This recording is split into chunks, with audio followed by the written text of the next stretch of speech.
Okay, welcome to Van Man Reviews. We're going to review the new GB News, new news channel.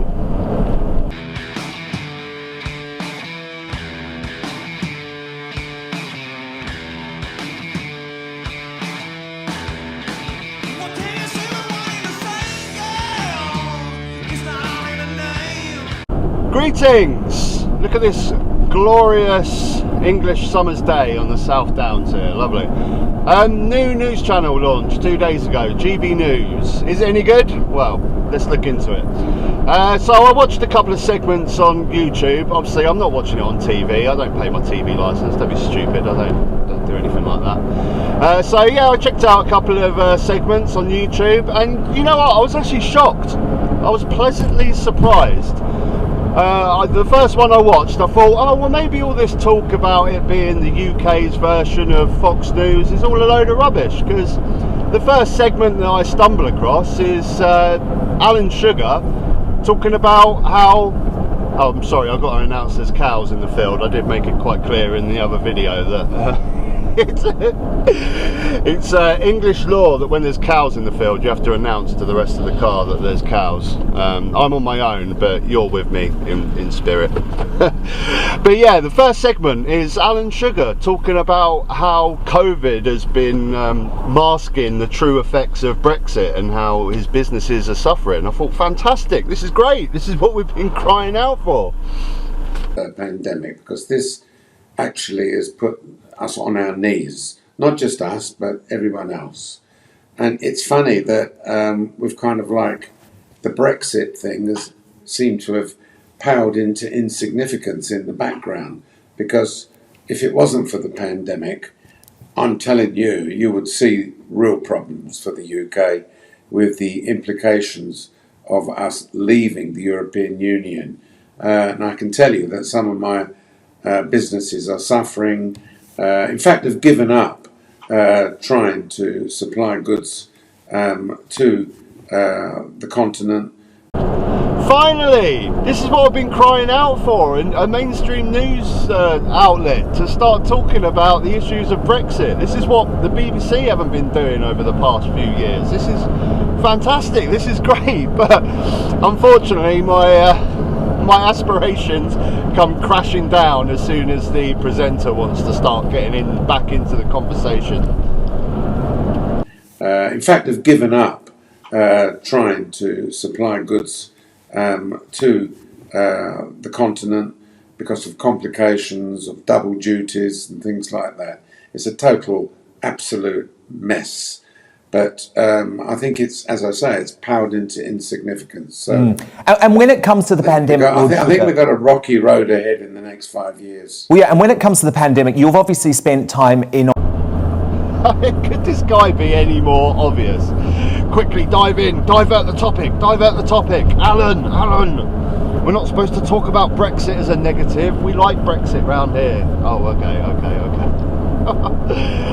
So my hopes and aspirations have come crashing down already, but I've still got hope. Let's check out some more from GB News. It's 10 o'clock. This is the time when those other channels tend to tell you what you should be thinking. But this is where you have your chance to speak to the rest of the United Kingdom through GB Views. On The Big Question tonight, I'm absolutely delighted to be joined by the legendary rock star Roger Daltrey. He is, of course, the co-founder and lead singer of the rock band The Who, whose hits include My Generation, Pinball Wizard, and You Better You Bet, one of Britain's best. That's a bit patronising, isn't it? It's Roger Daltrey from The Who. You don't need to list all his songs, we know who he is. Sounds like one of those bloody adverts for those dance pop compilation albums, including 2 Unlimited with such hits as No Limit, No Limit, we'll reach to the sky, including Gina G with Let Me Be Your Fantasy, Let Me Be Your Fantasy. It's Roger Daltrey from The Who. We all know who The Who is. I'm sure there's some guy there at home going, is that? Oh, Pinball Wizard? Oh yeah, I like that song. Let's hear what he's got to say. Yeah, it's been a big day. So Luke Cornier wants to ask you about the events of today. Have a listen to this, Roger. My name is Luke I have a question regarding the lockdown debates which you've been going on about on your show today and over the last few days. Will this be the last time that they are lifted? Is this the true Freedom Day that you have spoken about? Or is this another facade, another government spin, another tale that we've been told that will ultimately lead in another lockdown once another variant comes along in the future? So are you sure that this is the last lockdown regardless of the 4 weeks? Because that ultimately does decide whether we should take 4 weeks now to have freedom whilst we can, or whether that 4 weeks will really mean that this is the end of lockdown restrictions forever. Well, I mean, I have to be honest with Luke, Roger, I don't feel it is the end. Do you?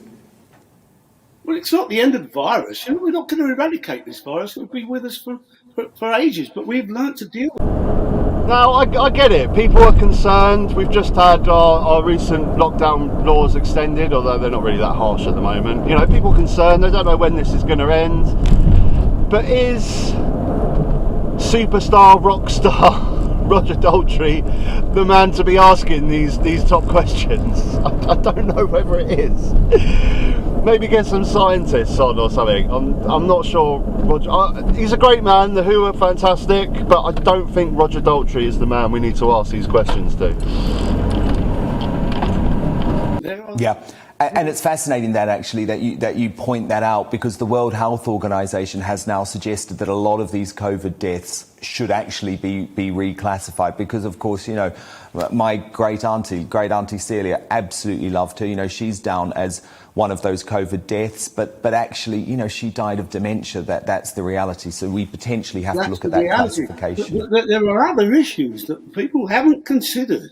I know there have been people killed in car crashes, but they were diagnosed with COVID on entrance to the NHS, and their death certificates say died of COVID. Which is and that's nuts. okay, but I mean, that's mad. When you come to the insurance, it's really bad. It's, yeah, indeed. It's a huge issue for some people. Well, look, it's obviously been a big day, Yeah, it's been a big day. So now it's just turned into an awkward Zoom call with your nan. I mean, this is just bad TV, isn't it? It doesn't matter what they're talking about. This is just awful TV. I mean, I can't stand it when presenters on shows have a guest on and they just talk all over them. Like, you brought the guest on because you want to hear their opinions and their views, and you just want to talk all over him. I think this is the same guy that done the Alan Sugar interview. I guess he's still yet to master the art of subtly moving the agenda on when you're talking about something you don't want to talk about.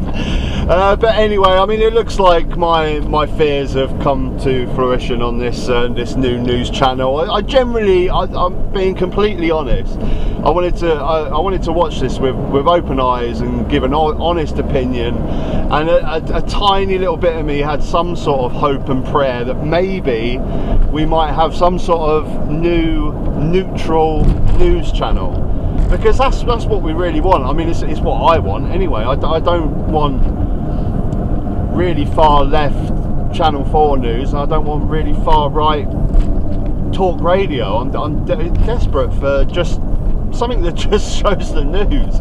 It's completely neutral. We all know the BBC is not neutral. It's just what the government, you know, they're so scared of the government taking away the TV license that they'll just do whatever they want to do.